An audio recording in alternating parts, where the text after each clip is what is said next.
Madalas 'di ba kapag may sakit tayo, tapos pumunta tayo sa doktor, gusto natin ng malinaw na reseta. Yung tipong iinumin mo ang gamot ng 3 beses isang araw, tapos papahinga ka ng konti. Oo, tapos pagkatapos ng isang linggo, babalik na agad yung lakas mo. May malinaw na hakbang eh. Exactly! May predictable na proseso at syempre may agarang resulta. Gusto natin nakikita agad. Madali kasing sukatin iyon. Kapag physical health kasi, o kaya naman career progression ang pinag-uusapan, parang gusto natin laging may checklist. Yung tipong gagawin ko ang A and B para makuha ko ang C. Tama. Kasi nakakapagbigay ito ng illusion of control sa atin. Pero napansin mo ba kapag pumasok na tayo sa usaping espiritual, bakit parang walang ganun? Biglang nawawala yung checklist. Totoo yan. Parang hindi mo na alam kung saan magsisimula. Kaya para sa malalimang usapan natin ngayon, sa deep dive na ito, may hawak tayong mga kabanata mula sa text na fully rooted and built up. At ang misyon natin ngayon ay sagutin ang isang tahimik pero napakabigat na tanong. Ito yung tanong na bumababagabag sa marami sa atin eh. Oo, bakit ang dami nating alam na teolohiya, nakapakinig na tayo ng daan-daang sermon, pero hirap pa rin tayong isabuhay ito araw-araw? Kung titingnan mo kasi yung source material natin, pino-point out nito na overloaded na tayo sa impormasyon ngayon. Grabe yung volume. Sobra. Buksan mo lang ang Spotify o YouTube, di ba? Sandamakmak na ang mga sermons, podcasts, pati mga libro at seminars. Tama, pero nililinaw ng teksto na hindi nakakulangan sa impormasyon. Ang kalaban natin ngayong, ang totoong problema natin ay yung integrasyon. Paanong integrasyon? Paano ba natin ginagawa yun ng mali madalas? Kasi madalas, ang pagiging disipulo ay nagiging isang purely intellectual exercise na lang. Parang nag-iipon lang tayo ng facts, imbes na mag-trigger ito ng buong transformasyon sa pagkatao natin.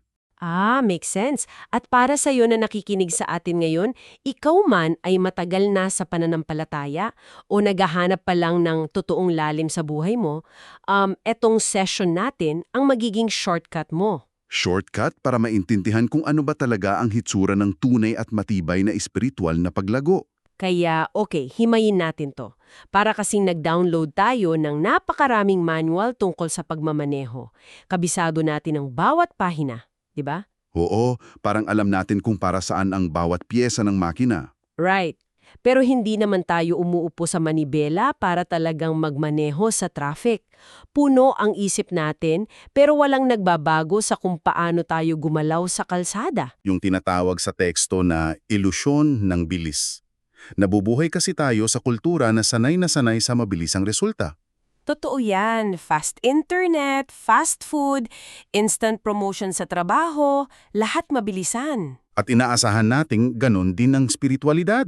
Na kapag umattend ka ng isang retreat o nakinig ka ng isang powerful na sermon, magically, paggising mo kinabukasan, ibang tao ka na. Parang na-download mo na yung pagiging mabait. Exactly. Pero ibinase ng teksto natin ang konsepto ng paglago sa isang liham ni Apostol Pablo, partikular sa Colosias 2, talata 6 hanggang 7. Gumamit siya ng dalawang magkaibang metapora. Ano yung dalawang to? Ang pagiging rooted o naguugat at ang pagiging built up o itinayo. Dito na magiging sobrang interesting. Kasi kapag tiningnan mo, parang magkaiba ang mundo ng dalawang salitang yan. Oo, sobrang layo. Ang isa kasi ay galing sa agrikultura, yung naguugat. Tapos yung isa naman, yung itinayo sa arkitektura naman lon. Paano nila sinusuportahan ng isa't isa? Ganito kasi yun. Ang pag-uugat ay isang organikong proseso. Napakabagal nito at higit sa lahat, nakatago siya sa ilalim ng lupa. Hindi mo siya nakikita araw-araw. Tama, hindi mo na monitor ang ugat na lumalaki. Pero ito ang nagbibigay na matinding katatagan sa puno kapag humampas ng bagyo. Sa kabilang banda naman, ang built-up o pagtatayo ay mula sa arkitektura. So mas intentional ito. Oo, estruktural ito. May sadyang plano at nangangailangan ng matibay na pundasyon bago mo itaas ang mga pader. Pinagsama ito ni Pablo para ipakita na kailangan mo ng pareho. Bale, kailangan mo ng organikong buhay na nanggagaling sa Diyos at yung sinasadyang paghuhubog ng ating mga pang-araw-araw na gawi. Tumpak. Hindi pwedeng isa lang. At nagpapatibay dito para hindi mabuwal ng alon ay yung pinakamalaking bahagi na nakatago. Yung totoong laban nangyayari sa dilim, sa ilalim ng lupa. Ang nakakabilib dito ay ang katotohanan ng ang mga ugat ay hindi kailanmang tumutubo sa ilalim ng spotlight. Gusto mo mang magpasikat? Hindi pwede. Walang nakakakita habang naguugat ka. Wala. Kung gusto mong maging matatag na puno, kailangan mong tanggapin ang dilim ng lupa. Dahil kapag dumating ang matinding bagyo ng buhay, tulad ng mga financial crisis o biglaang karamdaman o pagkabigo sa relasyon. Yung mga panahong parang maguguho na yung mundo mo. Oo, sa mga panahon iyon, ang lalim ng pundasyon mo at ng iyong mga ugat ang magdedetermina kung gaano ka katatag. Ang puno na mababaw ang ugat, kahit gaano pa kalago ang dahon nito sa ibabaw, ay unang-unang mabubuwal sa hangin. Makes sense. Pero teka lang, kung ang ultimate goal natin ay mag-ugat ng malalim at maitayo ng matibay, ano ba ang eksaktong materyales na kailangan natin? Kasi binanggit din sa source material natin ang panganib ng tinatawag nilang fragmented spiritual life. Oo, isa yan sa pinakamahalagang points ng libro. Paano ba natin madidefine itong pagiging watak-watak na espiritual na buhay? Ang fragmented spiritual life ay yung pagkakaroon mo ng hindi balanseng materyales. Parang bahay na puro bubong pero walang pader. Isipin mo ang isang taong napakagaling sa doktrina. Okay, yung tipong kabisado ang bawat teolohiya at kayang makipag-debate sa lahat ng issue. Exactly. Magaling siya doon. Pero wala siyang karakter. Madaling magalit, mapagmataas, at walang pasensya sa mga taong hindi alam ang alam niya.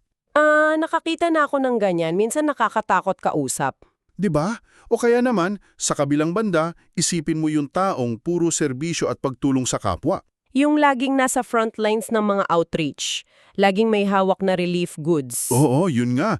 Pero marupok naman ang pundasyon niya sa katotohanan. Kaya ang nangyayari, madaling ma-burn out o kaya madaling matangay ng kung ano-anong maling paniniwala kasi nga kulang sa lalim. Nakakapagod din yun kapag walang pinaguhugutan na tamang doktrina. Ayon sa teksto, ang totoong paglago ay hindi pwedeng pumili lang ng isa. Nangangailangan ito ng tatlong haligi na sabay-sabay gumagalaw. Doktrina, character, at pagsunod. Pero teka, I want to push back a little here. Kasi kapag narinig ng maraming tao yung salitang doktrina, ang naiisip agad nila ay nakakaboring na teolohiya. Oh, parang subject sa eskwelahan na gusto mong i-drop. 'Di ba? O kaya minsan nagiging sanhi pa ito ng pag-aaway, lalo na sa social media. Bakit ba ito napakahalaga sa atin? Hindi ba pwedeng maging mabuti na lang tayo? Naintindihan ko kung bakit ganyan ang tingin ng marami. Parang dry kasi talaga siya minsan pakinggan.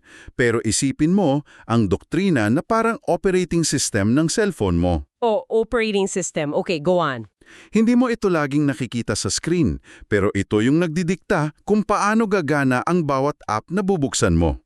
Ipinaliwanag sa teksto na ang mga idea ay humuhubog sa realidad natin. Ideas shape reality.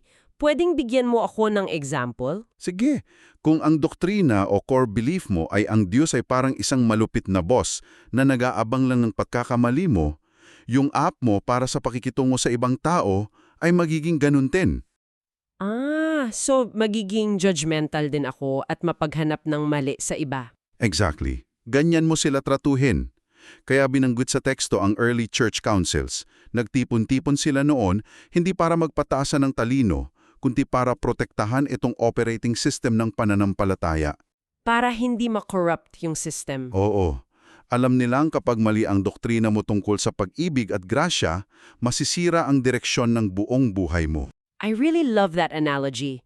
Kung sira ang operating system, magka-crash yung mga apps ng buhay mo. So yun ang unang haligi.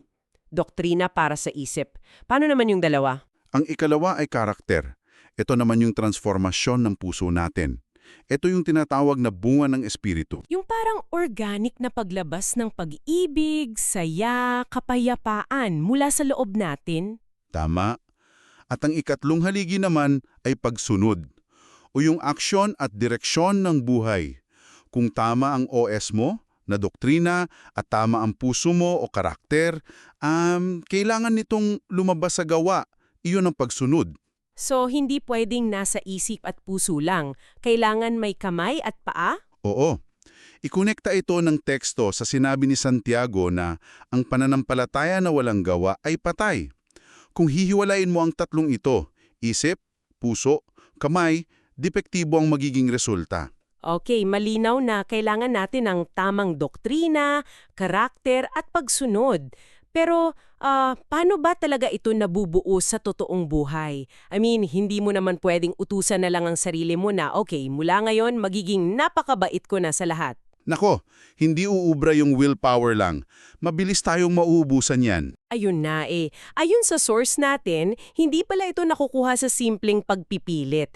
Dumadaan daw ito sa dalawang pinakamasakit at pinakatahimik na proseso, ang debosyon at ang pagsubok. Simulan natin dun sa debosyon. Tinawag ito sa teksto na hidden engine o nakatagong makina ng ating paglago. Hidden engine. Ano ba yung hitsura nito araw-araw? Ito yung mga sandaling walang nakatingin sa'yo. Ibinigay na halimbawa sa teksto si Haring David.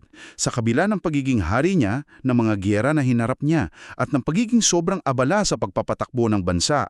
Patuloy niyang hinanap ang Diyos ng madaling araw sa mga awit, di ba? Oo, nandiyan din si Daniel na sa kabila ng banta na ipapakain siya sa mga leon, ay hindi niya iniba ang gawin niyang pagdarasal ng 3 beses sa isang araw. Walang compromise kahit nasa panganib na. At syempre, si Jesus, siya mismo laging umiiwas sa ingay ng karamihan para manalangin ng mag-isa. Ang debosyon kasi ay ang proseso ng palagyang pag-plug ng sarili mo sa pinagmumulan ng kuryente. Kaya ano ba talaga ang ibig sabihin nito para sa atin? Naisip ko yung isang analohiya para dun sa ikalawang proseso, yung pagsubok. Parang pagbubuhat ito ng bakal sa gym eh. Paano sa gym? Kasi kapag nagbubuhat ka ng mabigat, literal mong pinupunit ng bahagya yung mga fibers ng kalamnan mo, di ba? Masakit siya talaga habang ginagawa mo. Oo, yung tinatawag nilang micro tears. Exactly. Pero kinabukasan sa pag-heal at pag-repair ng mga fibers na yon, doon lumalaki at tumitibay ang kalamnan. Ang mga pagsubok pala ay parang gym ng ating character. Kung i-connecta natin ito sa mas malaking larawan, nakikita natin na hindi pala aksidente o parusa ang mga pagsubok natin. Hindi siya parusa. Minsan kasi parang feeling natin, pinaparusahan tayo eh. Hindi. Sila mismo yung workshop kung saan pinupunit yung mga kahinaan natin para palitan ng tibay. Tingnan mo ang mekanismo sa likod ng kwento ni Corrie ten Boom na binanggit din sa text. Oh, yung nagtago ng mga Hudyo noong World War II. Isa siyang ordinaryong babae, pero nabilanggo siya sa isang brutal na concentration camp. Nang itapon siya doon, lahat ng dahon niya sa labas ay nawala. Wala siyang kalayaan, walang posisyon, walang komportabling buhay. Tanggal lahat ng external na suporta niya. Sa matinding dilim na iyon, kailangan niyang umasa ng buong buo sa kanyang mga ugat. Doon sa hidden engine ng devosyon niya na pinag-usapan natin kanina. Ang matinding pressure ng concentration camp ang mismong nagluto sa teolohiya niya para maging isang hindi matibag na karakter. Na sitwasyon na naranasan niya. Tama, na-stress test yung operating system niya kumbaga. At hindi siya nag-crash. Hindi, lalo pa siyang tumibay. Ganon din ang nangyari kay Dietrich Bonhoeffer, isang teologo na nakahanap ng tunay na kapayapaan kahit nasa loob ng kulungan, at alam niyang nahaharap siya sa bitay. Grabe yung level ng katatagan na yon. Parang ang hirap isipin na makukuha mo yun sa simpleng pagbabasa lang ng libro. Imposible yun makuha sa libro lang. Yung pagsubok ang nagfo-force sa atin na bitawan yung mga teorya at tignan kung talagang gumagana ang pananampalataya natin sa totoong buhay. Ikinonekta rin ito ng teksto kay Jose sa Ehipto. Ah, yung binenta ng mga kapatid niya? Oh, bago siya naging prime minister na nagligtas ng buong bansa, dumaan muna siya sa pagtataksil ng sariling pamilya, naging alipin siya, tapos nakulong pa ng walang kasalanan. Puro injustice yung naranasan niya. Pero bawat yugto na yon ay nagdagdag ng bigat sa barbel na binubuhat niya doon sa workshop ng Diyos. Para pagdating niya sa tuktok bilang leader, hindi na siya kakainin ng arrogance o pagmamataas. Na-build na yung character niya eh. So let's say, nakasurvive ka na sa bagyo. Malalim na ang ugat mo, matibay na ang puno mo, at nakapasa ka na sa workshop. Anong mangyayari doon sa puno? Tatayo na lang ba ito doon para maging maganda tingnan? Siyempre hindi. Sayang naman ng puno kung ganun. 'Di ba? Kung healthy ang puno, natural itong mamumunga. At dito may binanggit ang teksto na gusto kong i-highlight kasi parang it changes everything for me. Ang puno, hindi kailanmang kinakain ang sarili niyang bunga. Hinding-hindi niya gagawin yun. Nakaka-mind-blowing isipin na yung apple tree hindi kumakain ng sarili niyang mansanas. Namumunga siya para sa iba. Para sa mga nagugutom, para sa mga naglalakbay na dumadaan. At dyan nga na tayo inilalapit ng teksto sa konsepto ng pag-apaw o overflow. So, yung ultimate goal pala ng spiritual growth natin ay hindi lang para gumaan ang pakiramdam natin o para masabi nating mas banal tayo sa iba. Tama. Ang serbisyo at pagbabahagi ng pananampalataya o yung ebanghelismo ay hindi kailanman dapat maging isang pilit na obligasyon. Kapag puno kasi ka ng grasya at pag-ibig, aapaw ito naturally sa mga tao sa paligid mo. Hindi siya sa pilitan na kailangan mong gawin kasi required. Oo. Makikita natin ito kay William Wilberforce. Binanggit sa teksto kung paano niya kinalaban ang slave trade sa England. Hindi siya naging politiko para lang sumikat o maging tanyag. Dahil sa malalim niyang doktrina na pantay-pantay ang tao sa paningin ng Diyos, kinamit niya ang buong buhay niya para itigil ang pang-aalipin. Natural na bunga yun ang pananampalataya niya, di ba? Exactly. Ganon din si Mother Teresa. Hindi siya nagpunta sa Calcutta bilang isang PR stunt para makilala ng buong mundo. Overflow ito ng pagmamahal niya kay Kristo na nakita niya sa mga pulubi dun sa kalsada. Pero aminin ko, kapag narinig ng iba ang salitang ibanghelismo ngayon, medyo cringy minsan eh. Parang may negative na connotation na. Totoo yan. Pakiramdam kasi nila parang networking ito. Yung tipong bigla kang magme-message sa high school friend mo out of nowhere ng open-minded ka ba sa pananampalataya? Oo, nakaka-awkward yun. Parang sales pitch siya masyado. Kaya nga, paano natin maiiwasan yung ganitong pakiramdam na parang may kwota tayong hinahabol? Ano ba dapat ang tamang approach ayon sa source natin? Nagiging sales pitch siya kapag hiwalay ang doktrina mo sa karakter mo. Kapag ginagawa mo itong programa na kailangang ma-achieve para maging good Christian ka. Kapag naging checklist ulit siya. Tama. Pero ipinaliwanag ng teksto na sa sinaunang simbahan, ang ebanghelismo ay nangyayari lang sa mga ordinaryo at maliliit na sandali. Habang nag-uusap sa palengke, nagkukwentuhan sa hapagkain o nagtatrabaho sa bukid. Wala silang malalaking event noon. Organic lang talaga. At ang pinakamagandang mechanism na ipinakita dito ay yung kwento sa Lucas 17. Tungkol doon sa Samaritanong kitongin. Pinagaling ni Jesus ang 10 kitongin, di ba? Pero siya lang ang bumalik para magpasalamat. Yung gratitude. Nag-uumapaw ka sa pasasalamat at habag sa kausap mo. Hindi dahil may sinusunod kang script na kailangan mong basahin. Napakaginhawa namang marinig iyon, na hindi ko pala kailangang mag-memorize ng script para magbenta ng paniniwala, kailangan ko lang maging isang taong hindi nakakalimot magpasalamat. Yun ang pinaka-core niya, gratitude at compassion. Ngayon, napakabangga ng lahat ng teoryang ito. Pero para sa iyo na nakikinig sa atin ngayon, paano mo ba talaga malalaman kung ikaw ay totoong lumalago at hindi lang naka-treadmill na pagod pero nasa parehong pwesto pa rin over the last 5 years?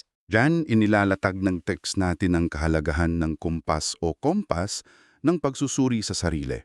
Binanggit dyan ang 2 Korinto, 13, talata 5, kung saan pinapayuhan tayo ni Pablo na suriin ninyo ang inyong sarili. Suriin ang sarili, parang nakaka-pressure naman yun pakinggan? Hindi ito para i-guilt trip ang sarili mo o para ma-depress ka sa mga failures mo. Ito ay para lang mag-calibrate ka.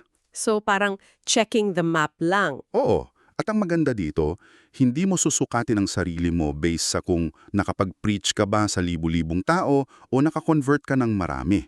Ang milestones ng paglago ay nasa micro-habits natin. Micro-habits? Like, ano yung mga example nito sa pang-araw-araw? Halimbawa, nagiging likas o instinctive na ba sa iyo ang magdasal kapag may problema? Imbes na mag-panic agad o mag-post agad sa social media ng rant. Ouch! Guilty ang marami dyan. O kaya kapag may nakaaway ka ba? Nahahawakan mo ba ang conflict ng may grace at patience? O sumasabog ka pa rin agad-agad? At unti-unti bang lumalawak ang habag mo kahit sa mga taong hindi mo gusto? Parang ano din pala ito, parang executive medical check-up. 'Di ba? Kapag nagpa-blood test ka tapos nakitang mataas ang kolesterol mo, hindi ka naman pupunta sa doktor para kutyahin ang sarili mo. Hindi mo aawayan ang sarili mo. Hindi mo sasabihin na ang sama-sama kong tao. Tinitingnan mo yung resulta para malaman kung anong habit sa diet mo ang kailangang i-adjust para humaba ang buhay mo. Walang judgment, just facts for course correction. Totoo yan.